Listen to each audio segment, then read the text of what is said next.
Emma Hartley stood in the marble bathroom of her penthouse, staring at the small DNA test kit in her trembling hands.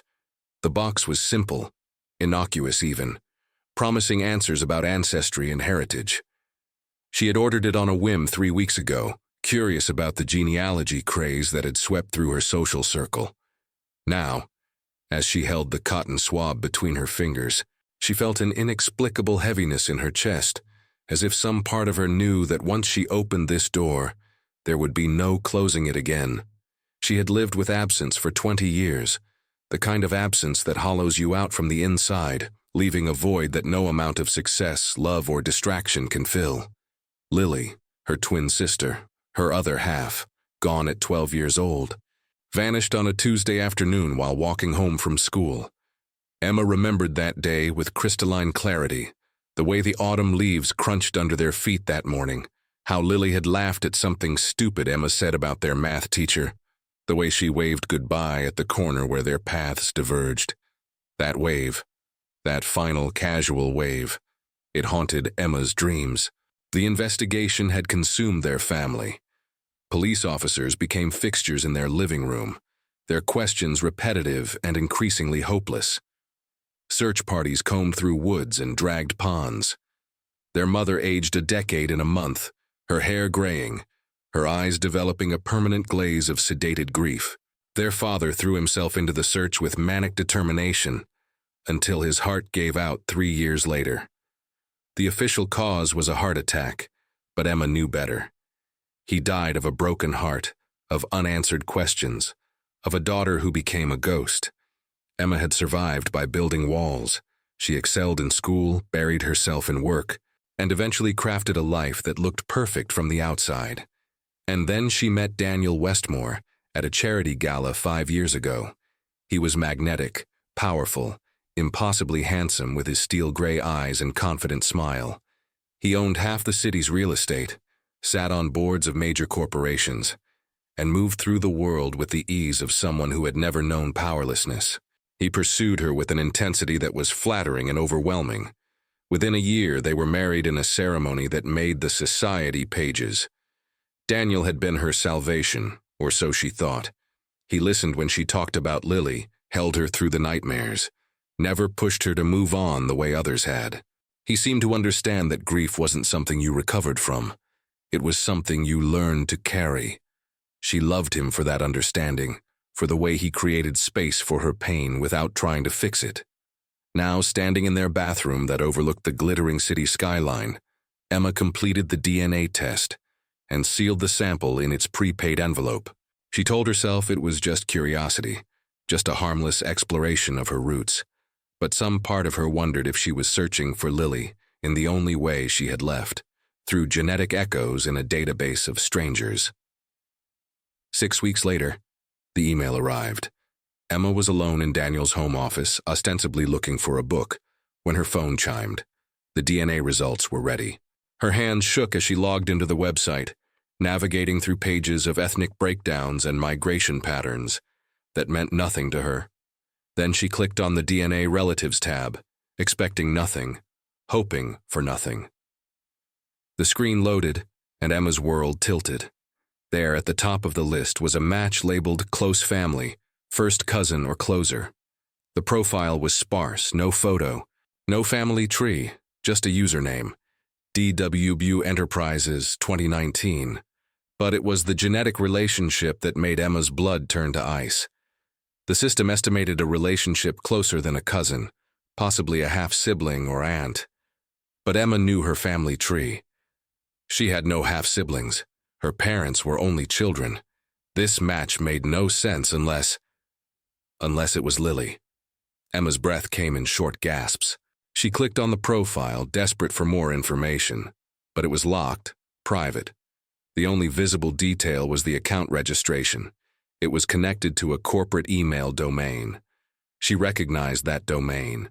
It belonged to Westmore Holdings, Daniel's company. The room spun. Emma gripped the edge of the desk, her mind racing through impossible explanations.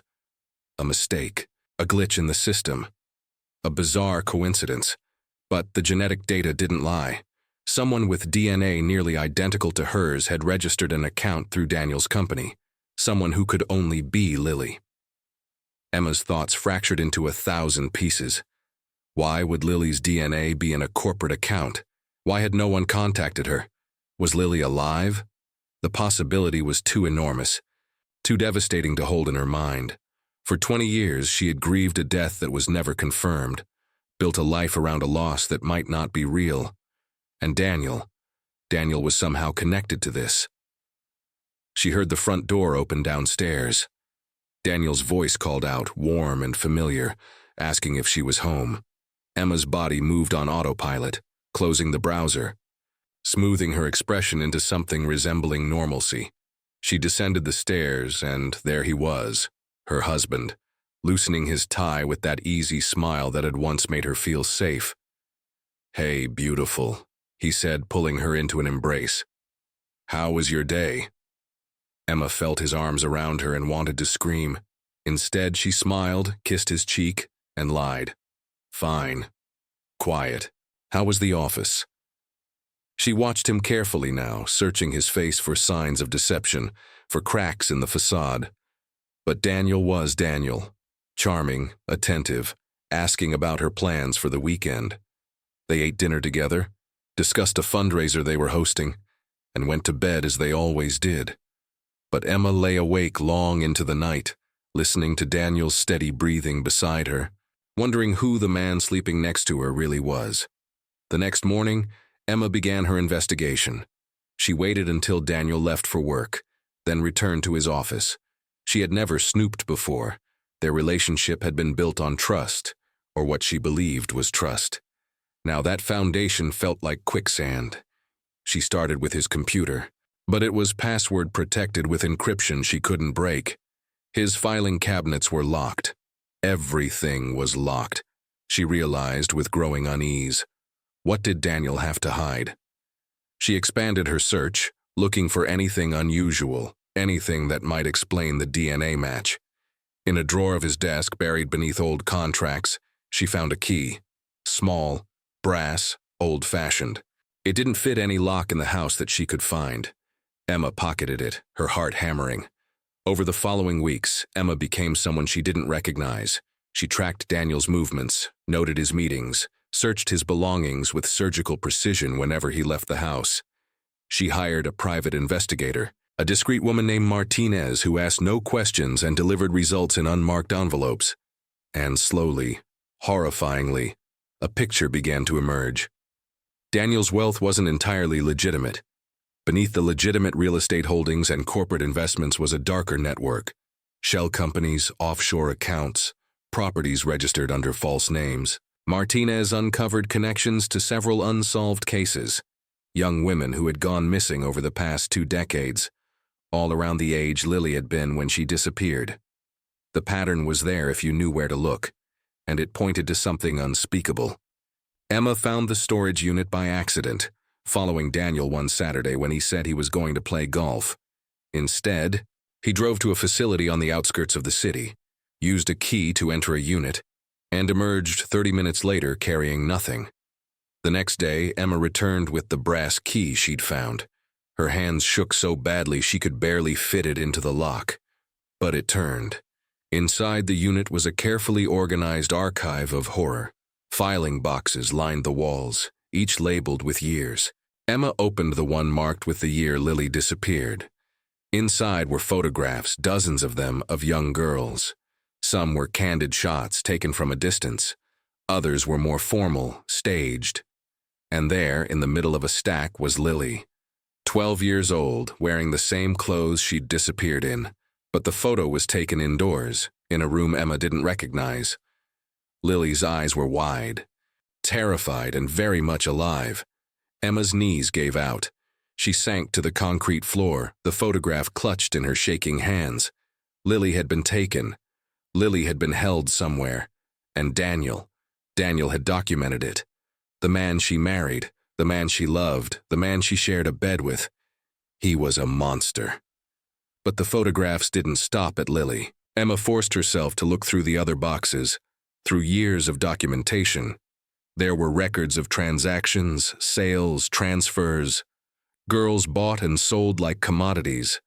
Properties used as holding facilities. A network that stretched across multiple states. Protected by wealth and power and carefully cultivated connections. The Westmore family wasn't just rich. They were architects of a nightmare that had destroyed countless families, including her own. Emma found evidence that Lily had been moved multiple times over the years, transferred between facilities, her identity erased and rewritten. The most recent records were from 3 years ago, showing a transfer to a property in the Cayman Islands. After that, nothing. Either Lily had been moved again, or Emma couldn't finish the thought. She photographed everything with trembling hands, uploading the images to an encrypted cloud account. She took copies of documents, recordings, evidence that could bring down the entire organization. But as she worked, a cold clarity settled over her. Going to the police wouldn't be enough.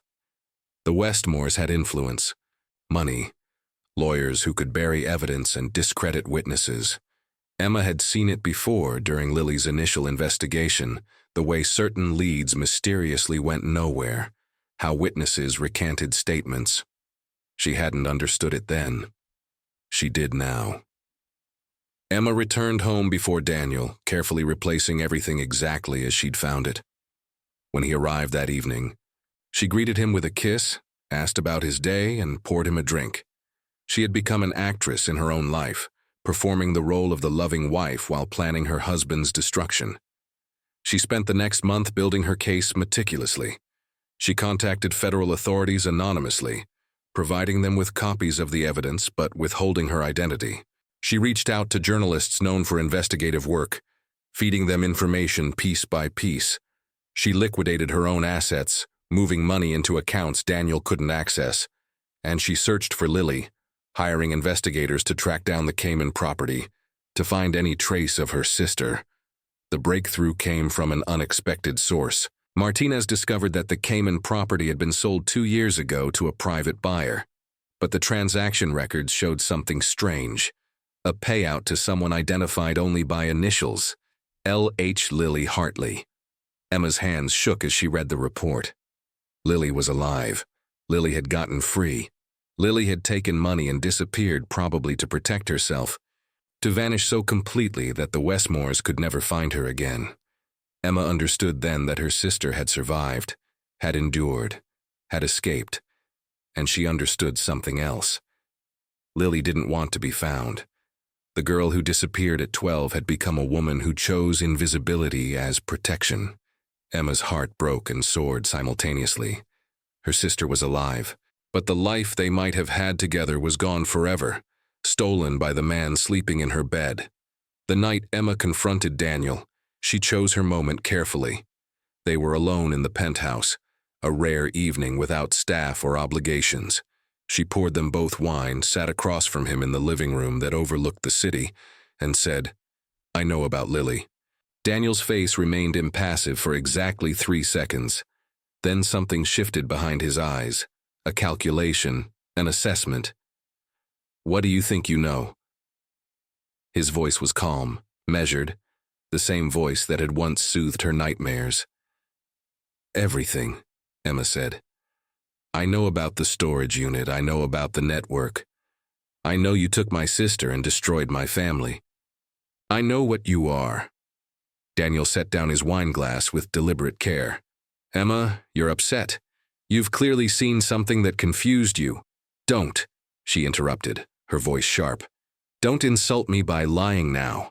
I have evidence, photographs, documents, records of every girl you and your family trafficked. I know all of it." Something dangerous flickered in Daniel's expression. "If you know everything, then you know what happens to people who threaten us. You know how deep this goes, how protected we are." "I do," Emma agreed. "That's why I've already shared copies of everything with federal investigators, with journalists, with attorneys general in 3 states. It's already in motion, Daniel. You can't stop it." For the first time, she saw fear in his eyes. "Why?" he asked, and his voice cracked slightly. "Why did you marry me? Did you know from the beginning?" Emma laughed, a hollow sound. I married you because I loved you, because I thought you were my salvation. I didn't know. I never suspected. Her voice broke. You held me while I cried for my sister. You comforted me about the girl you kidnapped. What kind of monster does that?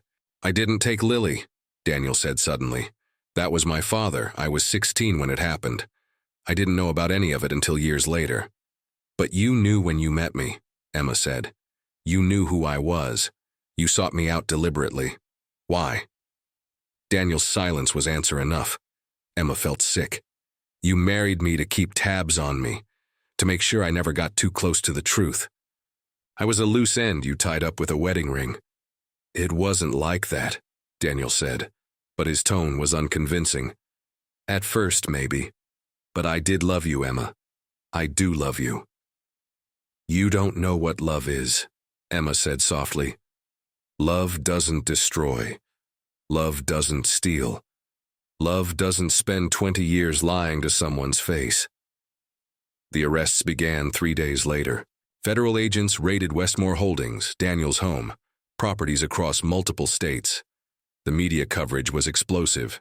Billionaire family exposed as architects of trafficking network, decades of crimes concealed by wealth and influence. Daniel was arrested at his office, led out in handcuffs while cameras flashed. His father, now 78, was pulled from his mansion. Other prominent names began emerging, politicians, businessmen, all connected to the network. Emma watched it unfold from a hotel room across the city, anonymous and invisible. She had given her testimony to federal prosecutors in sealed proceedings, her identity protected. She didn't need vindication or publicity. She needed justice for Lily, for all the girls whose photographs filled those boxes, for the families still searching. She never tried to find Lily. Her sister had earned her peace, her anonymity, her chance at a life unburdened by the past. But Emma left a message in the one place she knew Lily might look. A private post on the DNA website, visible only to her match. I know you're alive, I know you're safe, I love you, I always will. You don't have to come back. You don't owe anyone anything. But if you ever want to talk, I'm here. E. The response came 6 months later, after the trials had concluded, after Daniel had been sentenced to life without parole, after the Westmore empire had crumbled completely. It was brief, just a few lines. Thank you for saving all of us. I'm okay. I have a life now, a good one. I can't come back to who I was. But I think about you every day. I love you too. L. Emma read those words in her new apartment, smaller and simpler than the penthouse, and she wept, not just from grief, but from relief, from closure, from the knowledge that sometimes survival looks like disappearing, and love looks like letting go. Her sister was alive, free, and that had to be enough. She built a new life from the ruins of the old one. She worked with organizations that helped trafficking survivors, turning her pain into purpose. She testified at trials, always behind screens, always anonymous, her voice steady as she detailed the evidence that had brought down an empire. She moved through the world quietly now, no longer seeking the spotlight or the validation of a perfect life. And sometimes, late at night, Emma would open the DNA website and look at that sparse profile, DW Enterprises 2019, knowing that behind those initials was her sister, alive and whole and free. The twin she lost at 12 had become a woman she would never know, and that absence still hurt. But it was a different kind of hurt now. Not the hollow grief of not knowing, but the bittersweet ache of loving someone from a distance, of honoring their choice even when it breaks your heart. Emma had searched for answers and found a horror she never imagined. She had married a monster and dismantled his kingdom.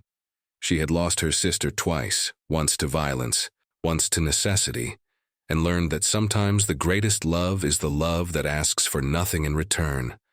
Her life would never be what it might have been, but she was free, and Lily was free, and in the end, perhaps that was the only revenge that mattered. Survival, freedom, and the knowledge that the powerful could fall. What would you do if you discovered the person you loved most was connected to your deepest pain? Would you seek revenge, or would you seek justice? Subscribe and leave a like for more stories of crimes hidden behind power, families torn apart by secrets, and investigations that expose the truth no one dares to tell. Until the next case.